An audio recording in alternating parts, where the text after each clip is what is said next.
Hi, Miss D. Williams scholars. This is Miss D. Williams. I am giving you a foundational lesson. This lesson is for before we actually move into lesson 12.1 of Module 12. So this is just a foundational review of place value, and definitely focusing on place value and reading decimals and how the decimals can also be represented as fractions. So very simple way of presenting this to you. So all you need to do is just pay attention to the screen and listen intensely to what Miss D. Williams is introducing or presenting to you. Okay, so if you look here, I have provided a place value chart, and the place value chart shows starting here the ones period, the thousands period, the millions period, and then the billions period. Now, for you as fourth graders, we mostly study the ones period, the thousands period, and the millions period.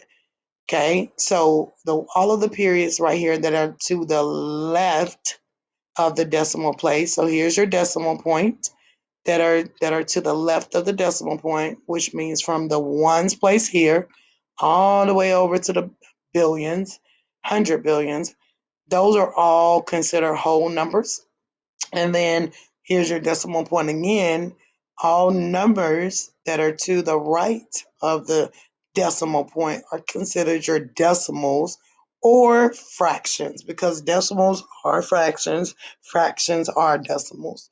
Okay, so what I've placed inside of this particular place value chart is in the ones place, I've placed a placeholder of a 0 because we don't have a whole number there. And in the tens place, which is the first place after the decimal point to the left, I have placed the digit 1. So the three places that we're studying for decimals are tenths, hundreds, and then thousands. So let me go over that again. The three places that we're studying for decimals are the tenths, the hundreds, and then the thousands, okay? So if we look at this decimal that I have written here, this would simply be written as, and if you pay attention right here, it will be written as 0.1, or better read as a mathematical scholar, it's read as 1/10. Just as you see the fraction written here, it will be written as 1/10. Excuse me, Miss D. Okay, we're going to go down and see what would it look like then if we took and used the same digit 1, but now we want it to be represented as 100s. Okay, so we're going back down to the place value chart. Here I have my decimal point. I have placed a 0 as my placeholder for my ones place for my whole number, but then I've also placed a 0 as a placeholder for my tenths place because I have no digit there. And then I have the digit 1 in the hundreds place. Because the digit 1 is in the hundreds place, I will simply read this decimal as 100ths.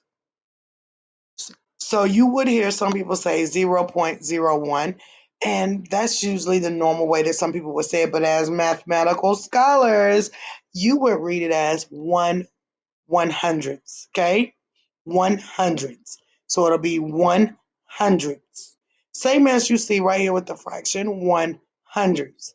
Okay? So then what would the digit 1 look like if it was as a decimal, if it was in the thousands place? So let's go on down.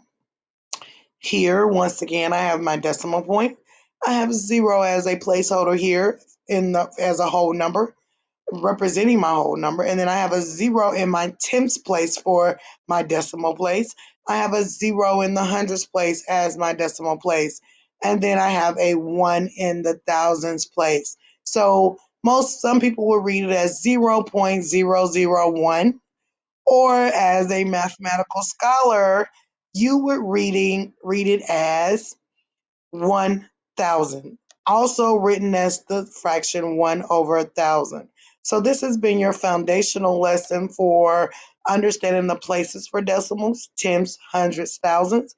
We will continue with lesson 12.1 on Tuesday. So I need you to watch this video on Monday so you'll be ready for our lesson. Love you guys.